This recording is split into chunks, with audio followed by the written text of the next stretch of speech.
Hey everybody, welcome back to the property. It's actually still Saturday. It's the same day that you watched me film that last video. We were digging out some of the brush along the stone row with my dad's John Deere backhoe. But it's such a nice day. It's the nicest day that it's been in a while. The kids are content. Our daughter's having fun running around. Our son's just enjoying laying in the shade. So we decided to stay up here for a good part of the afternoon yet. So what I want to do right now is take care of some of this wood that you see behind me. This is some of the stuff that I bucked up and brought up, as a matter of fact, in a couple of the earlier videos. So I didn't bring my dad's splitter up here today. So what I'm going to do with this stuff is split it into larger chunks by hand, just with a Fisker's splitting axe, and then we'll set them up on some of the stumps and break them down a little bit further. So the splitting axe that I use when I'm doing stuff like this is a 31.5-inch Fisker's splitting axe. It's just the forged axe with the composite handle. I used to primarily use an 8-pound splitting maul. This just seems to work a lot better for me, splitting a lot of the red oak and white oak and poplar that we have around here, at least the stuff that's more straight grained. I can get a little faster axe speed on it, and it seems to cut through this stuff a little bit better.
So the center of that last block took quite a bit, obviously, as you could see, to get it split. And you could argue that I could bring the splitter up here and throw that through the splitter with the 4-way wedge on and just run it through once and have 4 nice sized pieces, or even run it through twice and get, 6 or 8 decent sized pieces.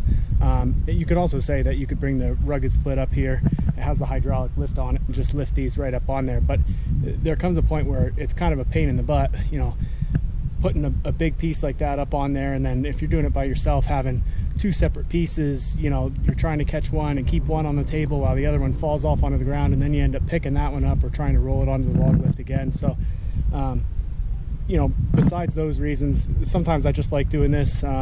It's a good way to get a little frustration out, and get a good workout in.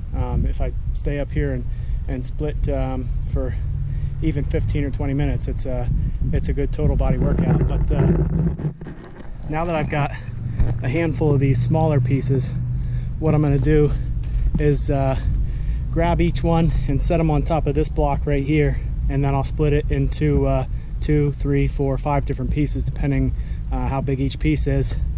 And then we'll just toss them right over here next to our pile, and then once we get done, we'll stack it all up.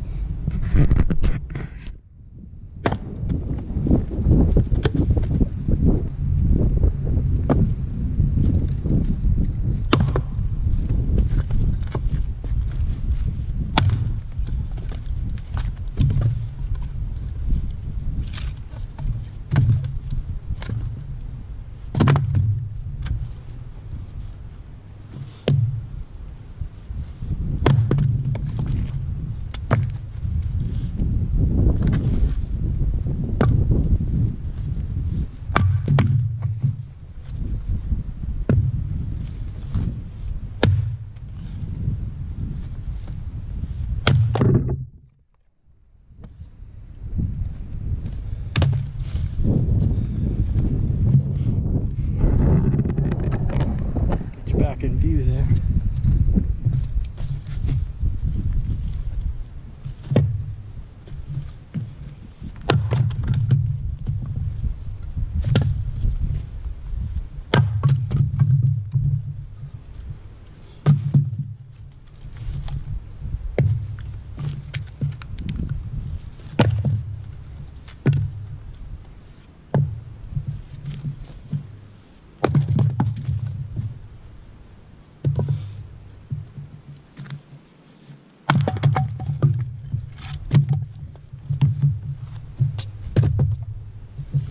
Half of that center from that last one that I split in the last clip.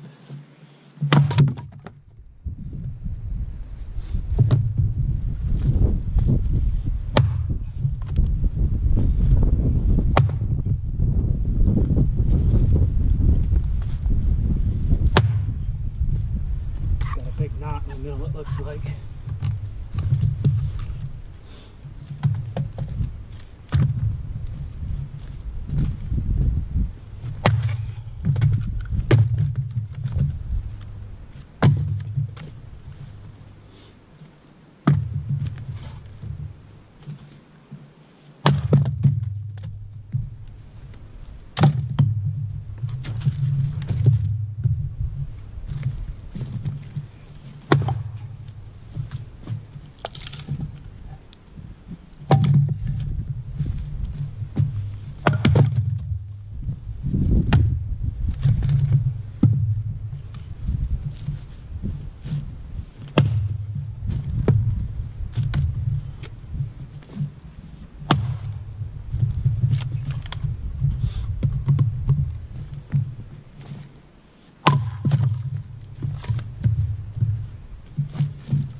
So I would say that I got somewhere around a quarter of this stuff split today. I was only here for about 35 minutes or so, and some of this stuff, like this piece right here where the tree was branching off, I'm not going to even attempt to split those pieces by hand. There's that one there, there's one right next to it, and then there's one pretty ugly looking piece up here. Those pieces I'll have to get up on the log splitter and split. But I got everything split up once into decent sized chunks that I could still pick up and put on the blocks. It makes it a little bit easier to split. Plus I don't have to worry about hitting the axe and, you know, on rocks and stuff that are on the ground.